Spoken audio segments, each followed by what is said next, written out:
Hey YouTube, and welcome back to the second part of our overview of some of the hazards when encountered when flying in mountainous terrain. Now in the first part of the video we dove into the effect of performance that altitude has both on the aerodynamics and the engine itself. In this video though we'll cover some of the challenges of weather in mountainous areas which can change significantly from one side of the mountain range to another. Details on techniques of landing in mountainous areas, take a quick look at route planning and some of the factors around navigation that should be considered, and then finally a quick reminder of wires and why they're so hazardous when flying in mountainous terrain. Now first of all with weather. Well, in mountainous areas the weather can be severe, it can change rapidly and have large local variations in both the cloud, precipitation and the wind itself. Wind is usually present in mountainous areas. It accelerates through passes and has areas of turbulent flow at the top of peaks and ridges. Mountain waves can be incredibly violent and unpleasant to be in, with severe downdrafts usually found on the lee side or the back side of a hill, and these can be in excess of 3,000 feet per minute or alternatively greater than the rate of climb performance in a number of helicopters. Now if you're caught in one of these, the best thing to do is to turn quickly away from it so you're in clear air, turn out of the airflow and get into upflowing air as quickly as possible.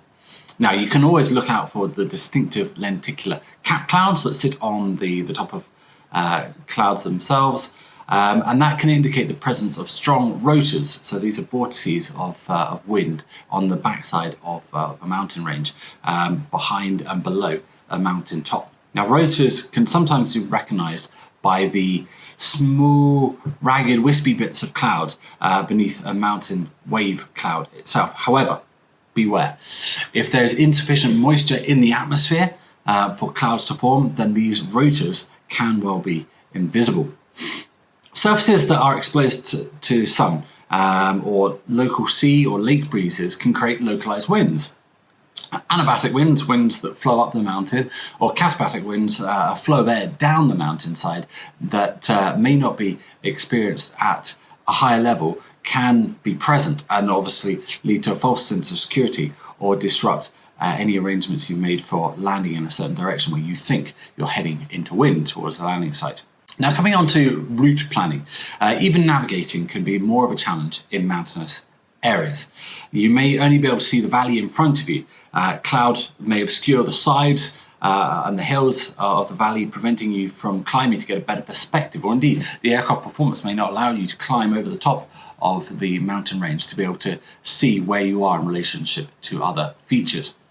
Orientation can also be difficult with total snow cover. There's less definition on the ridges, passes become more uniform in appearance, and even the most familiar terrain can become unfamiliar to experienced mountain pilots. Even lighting itself can cause challenges. The position of the sun can mean that there's areas of deep shadow in the morning or the early evening. Conversely, when the sunlight is subdued, there's a risk of whiteout. Now this is not the same whiteout that you would expect when coming into land over snow, where loose snow particles can obscure your vision. Now this is when a large expanse of unbroken snow has no defining surface texture. It can disguise any gradient and it can also lead to the snow or the ground itself merging with the sky, preventing you from accurately judging height and distance.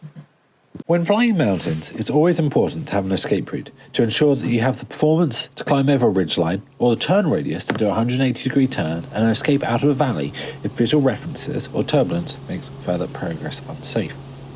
It's also worth noting that through the natural obstacles of the mountains, other aircraft traffic can be funneled into a concentrated area of airspace, especially if the area is used for scenic tours or heli-skiing. As such, you should always be keeping a good lookout for traffic and monitoring any local area frequency that often exists in the mountainous areas. Bear in mind, though, that ground-based traffic services for other aircraft separation may not be able to provide reliable cover due to the mountains blocking the line of sight. Additionally, the bright sun reflecting off the white snow can make objects hard to distinguish. Recently, there was a tragic accident in the Aosta Valley near Turin in the Italian Alps, where a helicopter and a light aircraft collided shortly after takeoff, but never appeared to see each other until the impact occurred. Before planning for a landing in a mountainous area, remember that the conditions on the valley floor may not be replicated on the mountain side. From a personal level, make sure you dress and pack appropriately to account for the cooler conditions and any inclement weather. Also, be aware of the impact of hypoxia above 10,000 feet and limit your exposure, assuming you don't have oxygen on board, to a maximum of 30 minutes above that altitude. When preparing for a landing, remember that even though the radar altimeter is a fantastic piece of kit if you have it installed on an aircraft, it will only give you an indication of the terrain clearance below you, not what is on in front. It's very difficult to judge distance and scale when in mountains, especially when confronted with a uniform featureless terrain. Try and determine the height and distance using an object of known size as a reference point. When performing a reconnaissance of the landing site, look out for the items covered in the 5S checklist, with specific attention to any obstacles on the landing site. Bear in mind that a low hover may be necessary prior to setting down to ensure that there's nothing that might be hidden in tall grass or the snow that could impact the helicopter structure. Also look for the signs of wind direction. The wind strength will generally be higher over mountain passes than at the base of the valley, and expect updrafts on the mountain side that's exposed to the sun, with downdrafts on the cooler, shaded side. Often, a quick chat with a local pilot can help you understand how the conditions vary between the time of the day. The patterns can be relatively predictable below 15 knots, but less so in stronger winds or if it has been influenced by a preceding ridgeline. In general, the atmosphere will be more stable early in the morning, and if possible, operate on the windward side of any hills to avoid downdrafts and rotor clouds. Always ensure that you're making an approach with the best possible escape route available that doesn't take you away into a rising terrain, and ensure that you have the sufficient space to turn around. If possible, when crossing a mountain pass or ridge, try to do so at an angle no more than 45 degrees. This allows an easy exit if turbulence, wind or the aircraft performance does not enable you to clear the ridge. It's also worth checking that if you're crossing the right valley, and be aware of valleys with rising terrain in a gentle gradient, they can lead you into an unwanted nose-up attitude and a reduced speed, perhaps below VY, minimum power speed. Before committing to a landing site, make sure you carry out a power check so you know how much power margin you have. And even if on paper you have the required performance, it's worth checking this in reality before performing a landing. If you're in doubt of the performance, abort the approach and either find a landing site at a lower altitude or reduce the load on board the aircraft.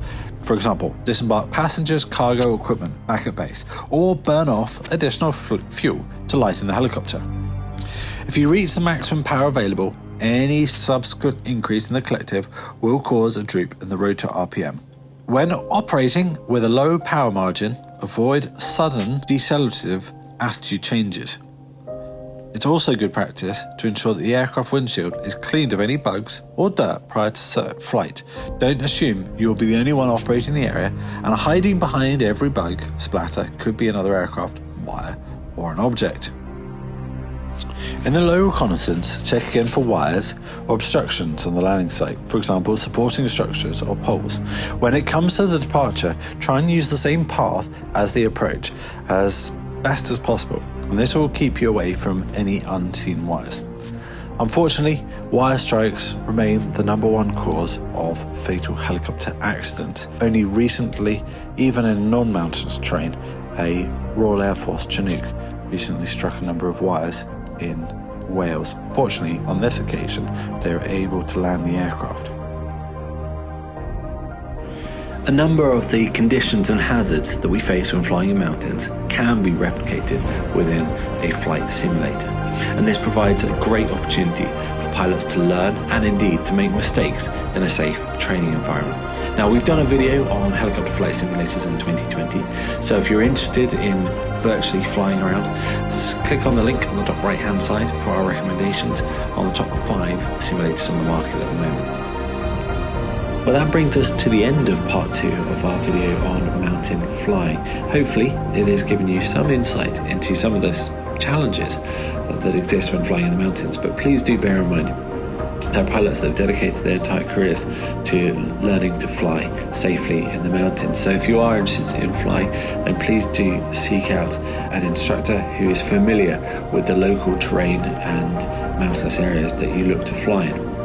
As with part one of the video on screen, we have listed a number of recommended reading material if you're interested in finding out more about this topic, including a really interesting book from the chief pilot of Air Zermatt in Switzerland, and a website where a number of pilots have compiled in incredible detail the approach directions and departure directions of various landing sites in the Alps depending on the wind direction.